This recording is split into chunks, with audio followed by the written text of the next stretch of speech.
On one day every year, health workers in the Philippines take a little time out. It's an opportunity to let their hair down, to mark their achievements.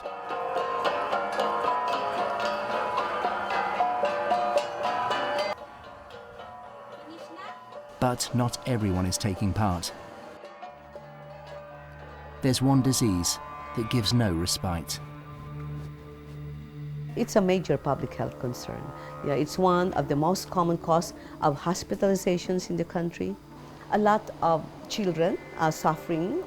You really don't know if she or he will die from the disease.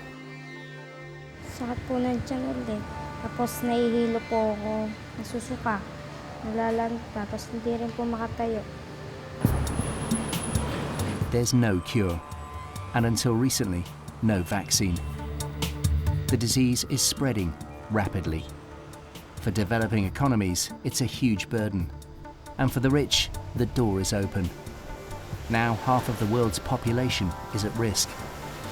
I was convulsing with shivers and shakes, and I was cold, I was hot, I was wrapped up in blankets. It was actually quite frightening.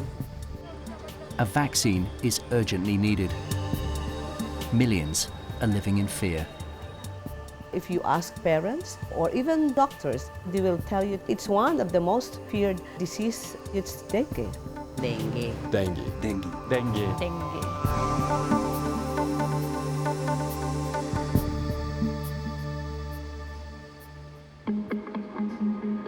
For decades, scientists across the world have been racing to find a vaccine for dengue fever. In the community where I live, lots of people ask me what I work on. I say, I work on a vaccine for dengue virus. And they're like, you know, what is dengue virus? They haven't heard of it. But this devastating disease is on the rise. And with every day that passes, more and more of us are going to become familiar with it. In the 70s, only 9 countries in the world declared outbreaks, dengue outbreaks. Now, more than 120 countries declare dengue outbreaks to show you the spread of the disease around the world. The World Health Organization has set an aim to halve the number of dengue deaths by 2020. In the last 50 years, there's been a 30-fold increase in infections. A vaccine could help meet that goal. But the search has been painfully slow. After 50 years of sustained dengue vaccine development, we still have no vaccine, no treatment for a disease that affects nearly 400 million of persons around the world from every ages, from infants to adults.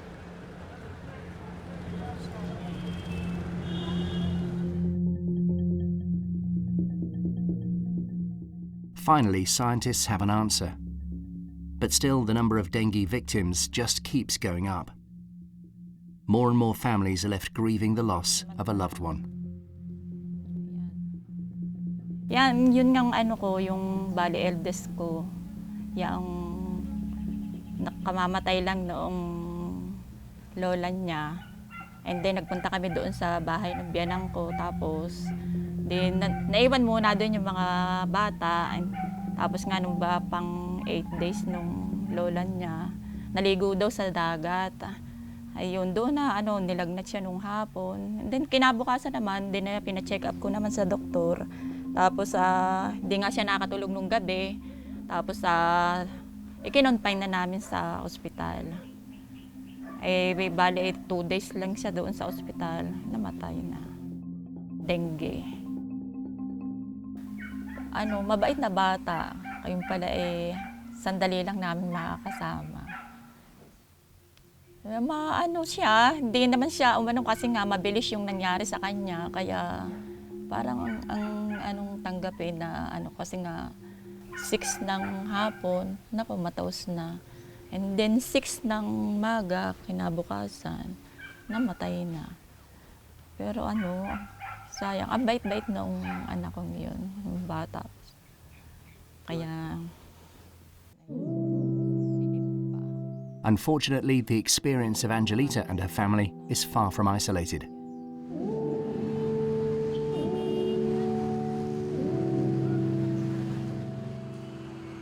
With nearly 400 million infections every year, as many as 100 million people worldwide get symptoms of dengue. Muita dor de cabeça, muita dor atrás dos olhos, a cabeça meio tonta assim. E aí, já tava todo mundo falando sobre a dengue. Essa doença, eu acho que foi a pior doença que eu já tive. Eu nunca tinha tido tanta dor, tanto cansaço, tanta moleza. Eu nunca tinha sentido nada igual. Children stay at home. Adults can't go to work. Family income is lost. 500,000 get the severe kind of the disease that can be fatal. And it's in the rainy season when things are worst. At this time, right across the tropical world, hospitals are overwhelmed with cases of this debilitating disease.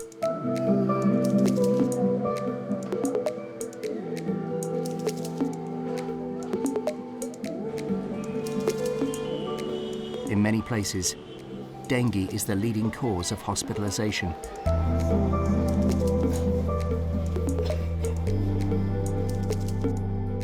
For pediatrician Dr. Ruth Tugowin, dengue provides the bulk of her workload. For the Department of Pediatrics, we have a lot of cases, admitted cases of dengue for this month. And most of the hallways are occupied with dengue patients. Since the rainy season, dengue, it boomed.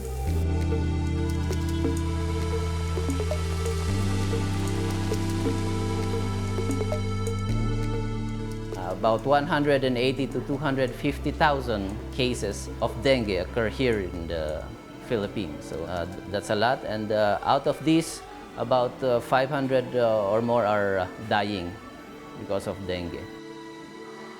Actually, when the rains come, it's the number one disease. It's the number one problem of the government, of the Department of Health.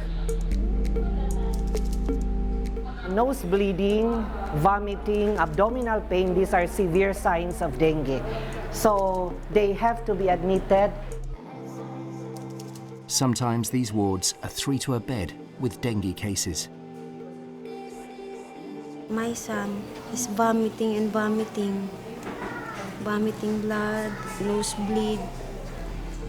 I'm so scared because he's my son and then he's crying and crying.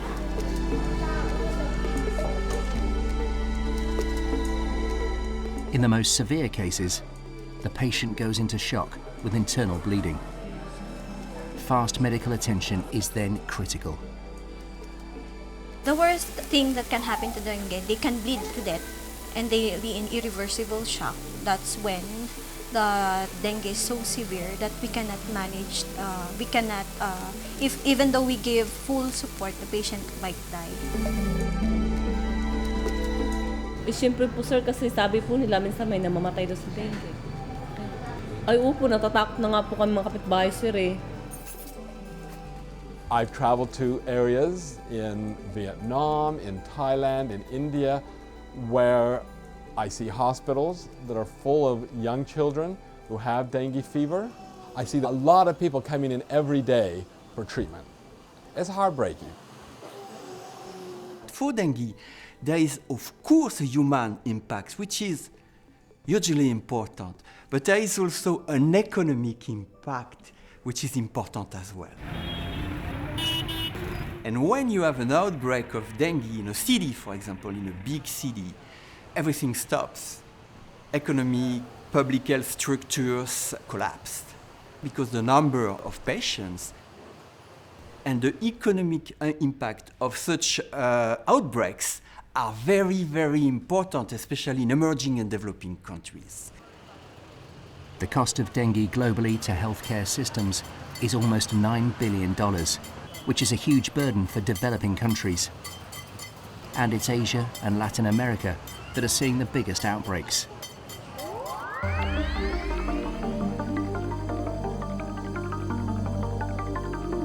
Like malaria, dengue is a mosquito-borne infectious disease. But the dengue mosquito, Aedes aegypti, bites in the daytime, making prevention more difficult. It thrives in wet, tropical regions and breeds in stagnant water, feeding off people as a source of blood. Without a cure or vaccine, people have been suffering from dengue for decades, natives and visitors alike.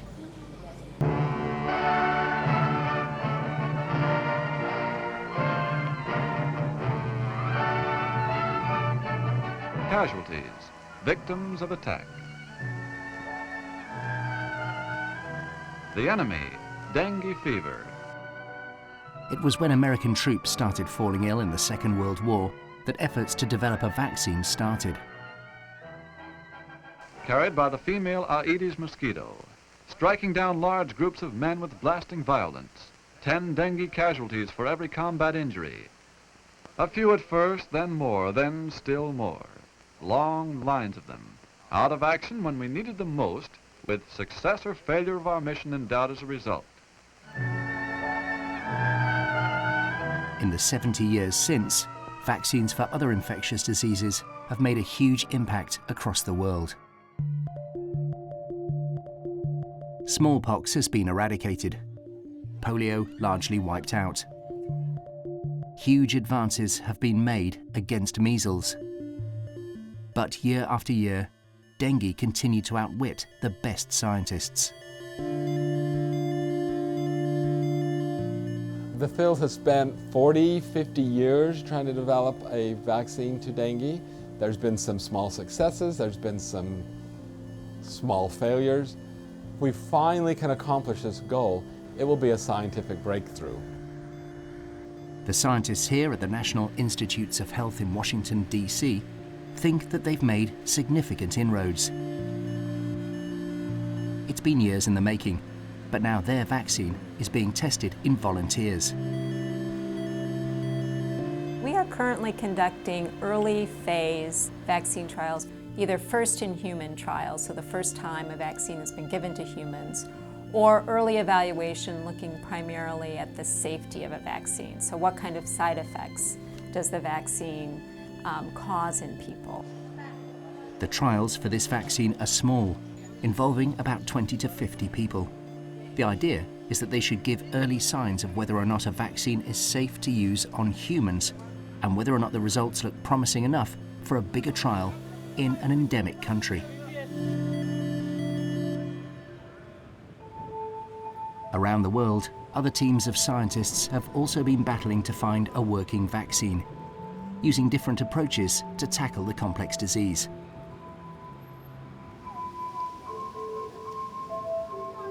The city of Lyon in France is home to one of the world's largest vaccine producers, the pharmaceutical company Sanofi Pasteur. Experts here have spent decades working on a vaccine for dengue. Jean Lang, a director of research, has dedicated his professional life to it. We are here to make an impact on people, and really that's what drives me and the team, because we are hundreds of people working along these 22 years on that. It has been long, and we really keep this resilience with the team so that we keep our objective in mind, that we wanted to bring this vaccine to population. But why has finding a vaccine for dengue been such an immense challenge? A vaccine for dengue has been a very hard nut to crack, mostly because you need to make 4 vaccines, because there's 4 different types of dengue. You can't just make a vaccine for dengue 1, dengue 2, dengue 3, or dengue 4. It's got to be a 4-in-1 vaccine. You have to develop basically a 4 combination vaccine from the start, because all 4 dengue viruses are responsible for dengue epidemics and even the severe form of the disease that could lead to hospitalization and to death. To find a vaccine against one virus can take 10 years. We're trying to find a vaccine against 4 viruses, and then we're trying to have those 4 individual vaccines be put together into one vaccine and still work as well. As scientists struggled to outwit the virus, dengue has continued to spread. From Asia, through Africa, now it's exploded in Latin America, An epidemic in Brazil in 2015 led to at least 1.5 million people coming down with dengue. El dengue en América Latina es un problema de salud pública sumamente importante, porque ha constituido en el transcurso de los últimos años un problema importante no solo por la frecuencia en el número de casos, sino por el número creciente en las formas severas de la enfermedad. En el transcurso de los últimos 20 años, el incremento en el número de casos de dengue ha sido dramático, que llegan a requerir hospitalización, con brotes importantes en países como Brasil, México, Colombia, Honduras, constituyéndose entonces en un enorme desafío de salud pública. Dengue patients of all ages need constant monitoring, saline drips, blood tests, and possibly blood transfusions. It will really make a big difference if there's a vaccine available, because these patients would not be here in the first place. And of course, if a vaccine is available, less burden on the families. Without a vaccine, the patients have kept coming. And unlike with other infectious diseases, having had the illness once is no guarantee you won't find yourself back in hospital with an even worse infection. With any infectious diseases, we have a degree of protection afterwards, so we don't get disease again and we're protected. In dengue, after your first infection, which in many countries is as a child, you then get second infection a few years later, and that second infection is more severe. That's very unusual, and it's specific to dengue. It's really a very, very interesting virus. When you're infected with dengue, dengue 1, you make antibodies to that dengue 1 virus. Those antibodies can kill the dengue 1 virus. But if you're then infected with a dengue 2 or a dengue 3 or a dengue 4 virus, those antibodies sort of recognize that virus as part of the dengue family, but they can't kill the virus. In any potential vaccine for dengue, the strains compete, with one tending to become dominant. So getting the balance right is extraordinarily hard. Dengue is really unique in that, and it makes it very interesting to study, but also very challenging for vaccine development.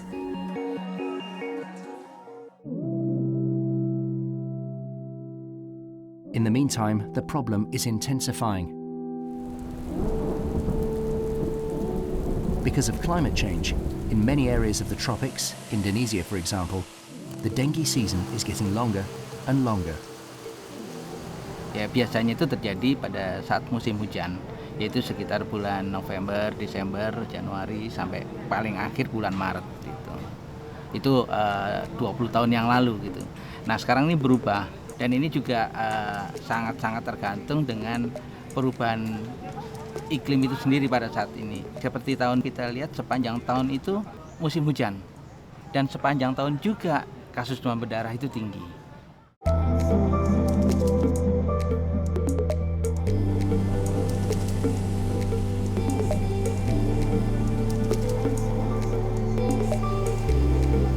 And more rain means more breeding places for the mosquitoes. Just this morning we had a thunderstorm, so we had a flash flood, but it's the remaining water that takes some time to disappear, and maybe can also be a breeding ground for mosquitoes, especially if it stays long in an area, it doesn't move, it's still, and it's clean, relatively clean, because these are the areas or the breeding spots that the particular vector for dengue loves to breed. This particular water, clean, stagnant.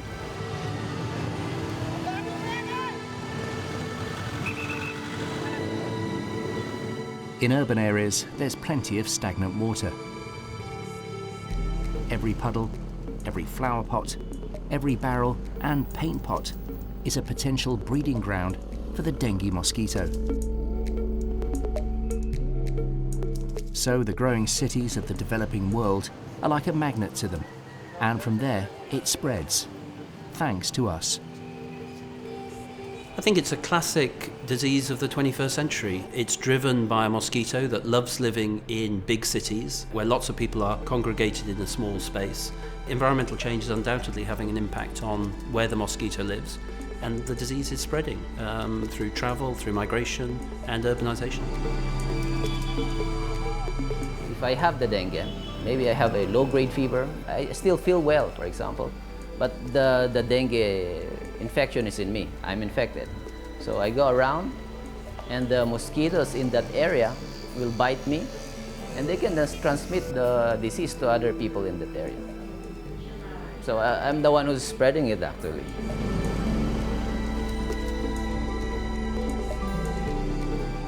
It's easier nowadays to travel from one place to another. And if you're infected of dengue that you don't know, you'll be spreading the disease to other places that you go to. Without a vaccine, dengue has been free to spread. Anywhere that is home to the Aedes aegypti mosquito is at risk. And with climate change, the mosquito is at home in an ever-increasing area of the world.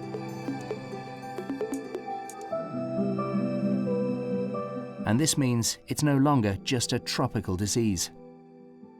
More and more of us are going to become familiar with the diagnosis, dengue fever.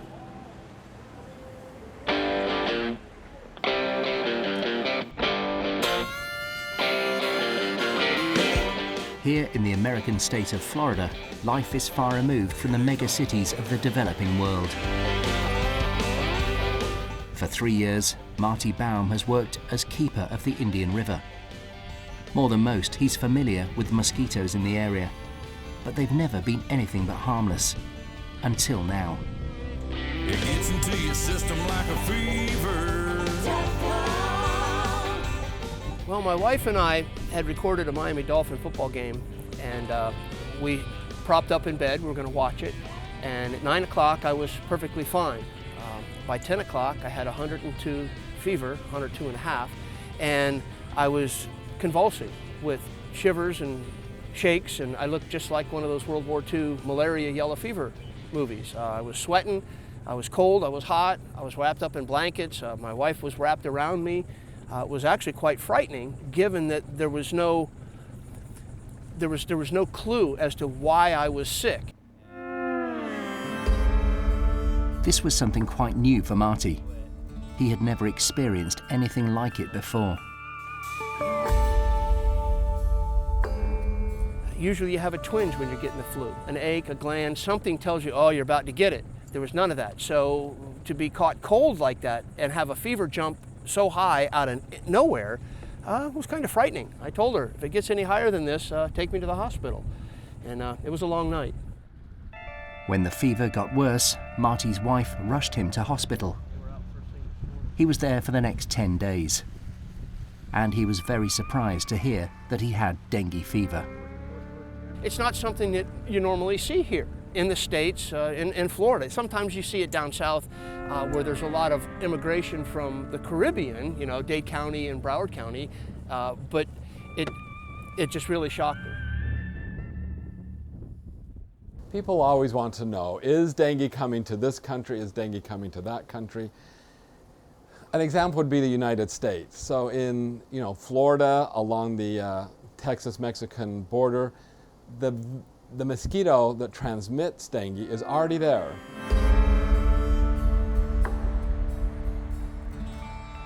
Florida and also Miami, we have the type of mosquitoes that transmit the virus. So it's naturally occurring in Florida, and it just would take a traveler coming infected with the virus and then being bitten by one of our local mosquitoes, and then the mosquito gets infected and infects someone else. We can't let our guards down because we have the mosquito here anyways, and the travelers would be coming to visit Miami. With global travel ever increasing, more and more mosquitoes are becoming infected, as Marty found to his cost. So there was really no relief for the pain. When they called this thing the bone breaker fever, they got it right. It used to be thought of as a purely Southeast Asian disease. It's now in India, it's in South America, it's in Southern Europe, it's increasingly in Sub-Saharan Africa and the Middle East, in Florida, and recently in Japan. So dengue is becoming one of the truly global infectious diseases. In Florida, the state has resorted to spraying insecticide daily in high-risk areas to kill the mosquitoes.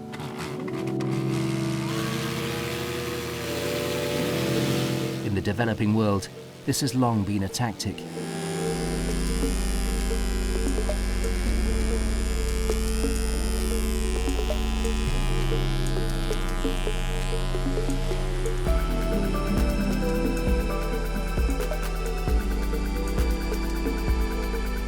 Here in Jakarta, Indonesia, so-called fogging is used regularly when there's been a severe outbreak in a particular neighborhood.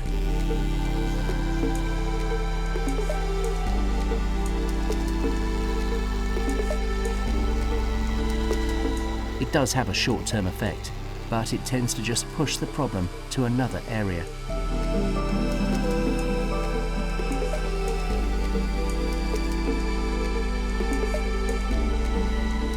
Right now, the strategies that we have against dengue is very difficult to implement.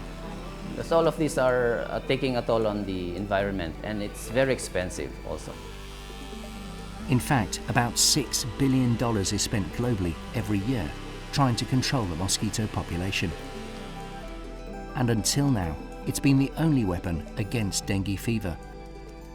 Dengue is a vector-driven disease, so it is logical that we have to control the mosquito vector. Hopefully, if we bring down the mosquitoes, then we also decrease the number, the possibility of transmission, and consequently the number of cases of dengue.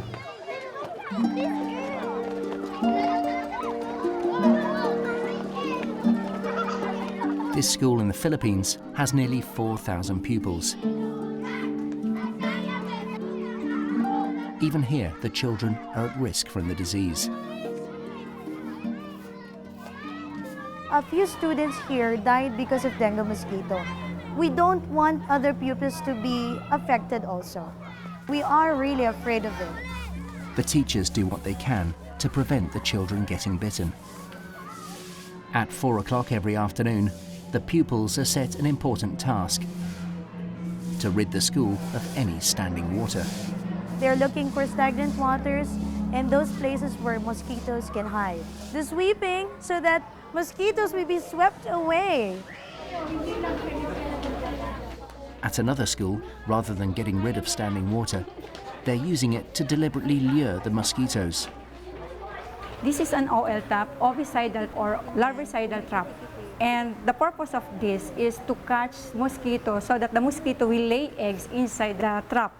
The smell of that chemical attracts the mosquito so that it will lay eggs inside. These initiatives are educational for the children. The effect of them might be limited, but the fear of dengue means that there's an overriding feeling to do something. For the past 10 years, we have victims of dengue here in school. Look at our place. During rainy season, our place is flooded area. So we can stop the mosquito that lay eggs by putting this trap. We have to be involved. We have to act. We don't just sit on the problem. We need to act on it, right, children? Yes. Ay, nakatira si Mosky. Ano rin yung pangalan? Acting on the problem includes educating the children about dengue from a very young age. 1, 2, 3, go! Si Mosky ay Mosky. And nothing sticks in the mind more than a song about the most famous Aedes aegypti, Mosky the mosquito.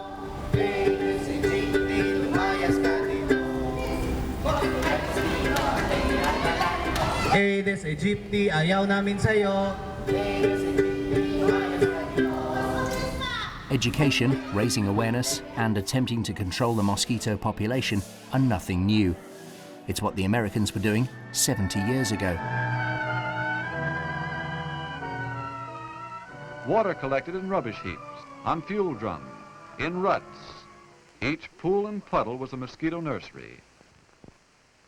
Millions of wrigglers hatched, took off, visited nearby native villages.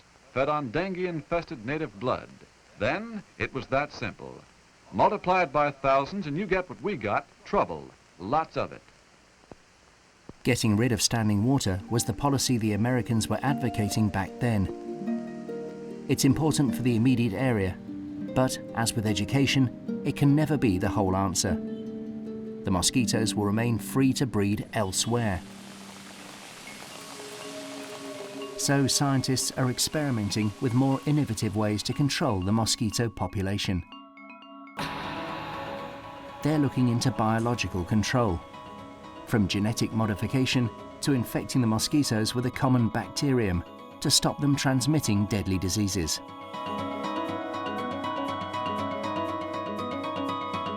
They're even developing new odours based on human body odour to foil the insects.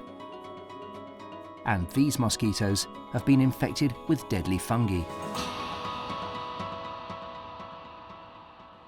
I think these other measures, mosquito control, genetically modified mosquitoes, community participation, getting the community involved in dengue control, the way we design cities, all of these are going to be very important in controlling dengue infection in the next 20 years. But it's also true that a vaccine would be truly transformative for this disease. Angelita and Arento, who lost their first son to dengue, were given the opportunity to help develop that vaccine. 2 more of their children went on to be hospitalized with the disease, so the family were anxious to find a solution. Kasi po yung isang taga rito sa amin, nagtatrabaho diyan sa City Health, nag-house to house sila ng kung gustong sumali, then basta naging experience ko doon sa mga anak ko, sinali ko siya para nga makatulong yung sa vaccine. Their son Christian was enrolled in trials for the Sanofi Pasteur vaccine. The tests have been on a much larger scale than the ones in Washington. Volunteers in 10 dengue endemic countries have taken part, and the vaccine has now been tested on over 30,000 people. Christian has to have regular checks at his local health center. Napakahalaga dahil nagkaroon kami ng gayang phobia ay ibig ko aking mga anak ay hindi magkaroon na dati nagdanas na sa aming gaya na namatayan. Sa susunod na may dapat ay masagpo na yun. Kaya kami sumali dito sa kwento. He and hundreds of other children have been vaccinated as part of the trial, looking at both the safety and effectiveness of the injection. Dr. Maria Capperding, who is in charge of the study, is checking to see how the children are doing. We have children coming here for their yearly visit. These children have been vaccinated with the dengue vaccine about 3 years ago, and they're coming here for going to ask about has there been a hospitalization, has they had febrile illness. We call it the surveillance phase. Some children have been given the new vaccine and others a placebo, and they're being closely monitored. If any of these children get dengue, the clinic is immediately informed. To get to this stage has been a long, hard journey. The team faced so many challenges, but each time we have to innovate. Because with a classical infectious disease or target, you can say, look at the book, look at the experts. Here we were writing on a white page. So each time when I started and say, well, you cannot do any efficacy trial in dengue, it's not possible. When I say why? Because simply we never did that before.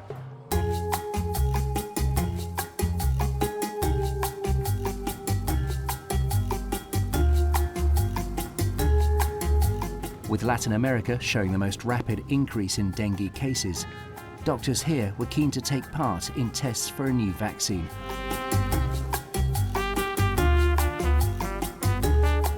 As the disease spreads northwards, Mexico is now in the front line of the fight against dengue. Hemos tenido evidencia de brotes muy importantes. En México, por ejemplo, en el año 2014 se presentaron más de 63,000 casos con cerca de 34,000 formas graves de la enfermedad. Soy Sandra Villagómez, soy pediatra. Estoy llevando a cabo un estudio de la vacuna de dengue. En este momento vamos a ir a la clínica donde estamos llevando a cabo el estudio de la vacuna contra el dengue.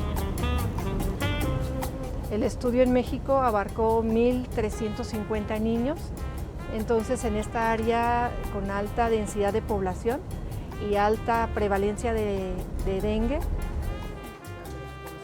Throughout Latin America, over 20,000 children and young people have taken part in these tests. Son niños adolescentes que ya tienen participando con nosotros 4 años. No hubo dificultad en reclutar sujetos para el estudio, ya que la mayoría tenían una historia de enfermedad en la familia. Entonces eso ayudó a que todos los niños quisieran participar. The state of Morelos has the highest level of dengue. Here, over 20 schools got involved. High school student Aida Gomez had a particular reason to volunteer. She knows how awful dengue can be. Me sentía muy débil. Tenía mucho dolor de cabeza, mucho dolor de cabeza. No podía levantar de la cama. No podía mirar hacia arriba porque tenía un dolor de cabeza muy fuerte. Tenía dolor de huesos, tenía calentura. No podía estar ni sentada, ni parada, o sea, me sentía muy tensa, sentía que la cabeza me estallaba. Entonces, cuando nos informaron acerca de esta vacuna, pues se me hizo como viable probar la vacuna para ver si realmente funcionaba o, bueno, qué tan efectiva era o qué resultados podíamos tener. Dr. Jose Luis Arredondo was in charge of the study. He has over 40 years of experience working with infectious diseases in children. He's seen the benefits that vaccinations have brought over the years, and at the same time, he's seen the problem of dengue spiraling out of control. El problema en México del dengue se ha venido incrementando año con año y las medidas que hasta el momento se han tomado para la erradicación del vector no han resuelto el problema. De ahí la necesidad de buscar nuevas alternativas. The results of the worldwide trials have been encouraging, cutting in half the number of expected cases. More significantly, the results show an even greater drop in the number of most severe cases to less than a fifth of what would have been expected. The most important thing, I think, from the clinician point of view and also from the parents' point of view, that this vaccine protects around 88% from having the severe type of dengue and also from being hospitalized, around 67% against hospitalization from dengue. Personalmente me siento muy optimista en el sentido de que vamos a poder disminuir considerablemente el número de casos, la gravedad de los mismos y el riesgo de muerte.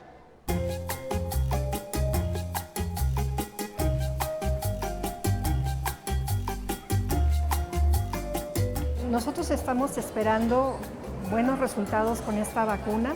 Esta población tiene dengue siempre.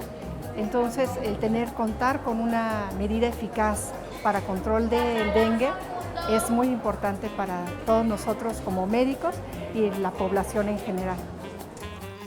Me da gusto, me parece algo, formar parte de algo a lo que, bueno, tendría resultados muy positivos para todas las personas.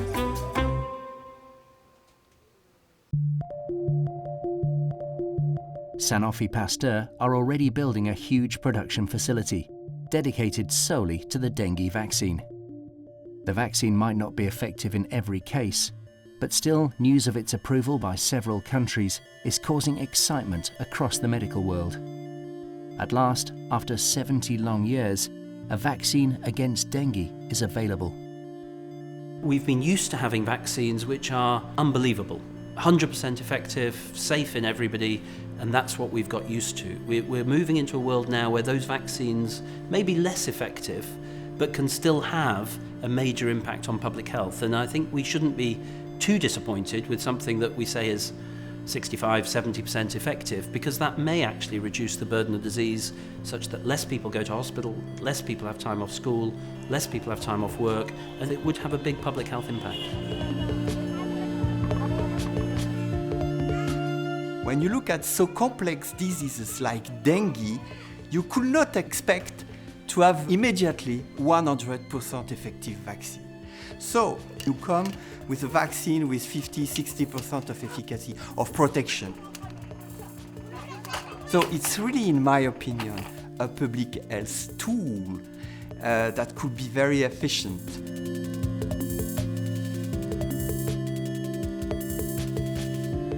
A vaccine that is 60–70% effective could well swing the balance in the fight against dengue, as long as it's part of an integrated approach to fighting the disease.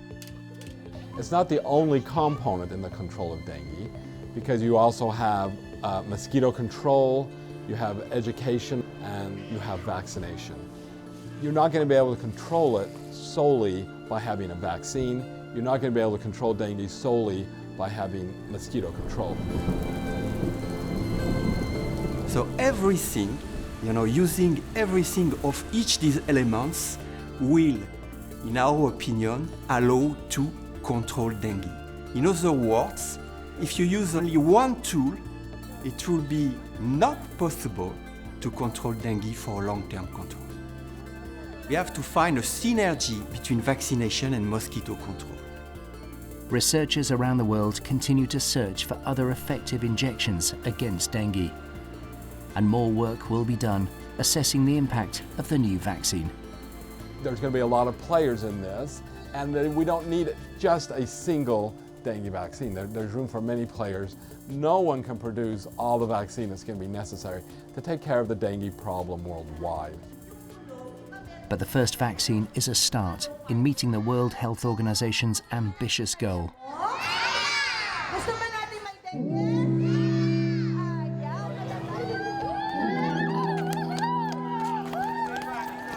A 50% reduction in dengue deaths is a step closer.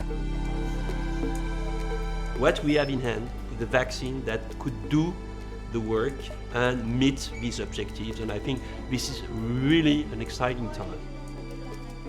We are close to the end, and all the efforts at the end will make an impact, and we all hope to make dengue a vaccine-prevented disease. Everybody in the dengue community is exciting about the dengue vaccine. We are entering a new era in which we will have a new hope. As a mother, as a clinician, as a doctor to children, and also as an individual residing in a dengue endemic country, I'm very happy. Yeah, very happy to be part of this journey. Meron ng solusyon kung nakakuha na ng gamot na, kung dumating na yung gamot na sa dengue, malaking tulong yun para sa ating komunidad. Sakit ng bata kung ano man, para hindi na lumala, kaya sumapi na kami sa ganitong program. Masaya dahil nakakatulong sa pagsugpo ng sakit. Christian has played his part in helping to make medical history. With the first vaccine against dengue fever now available, there is hope that its relentless spread can at last be curbed.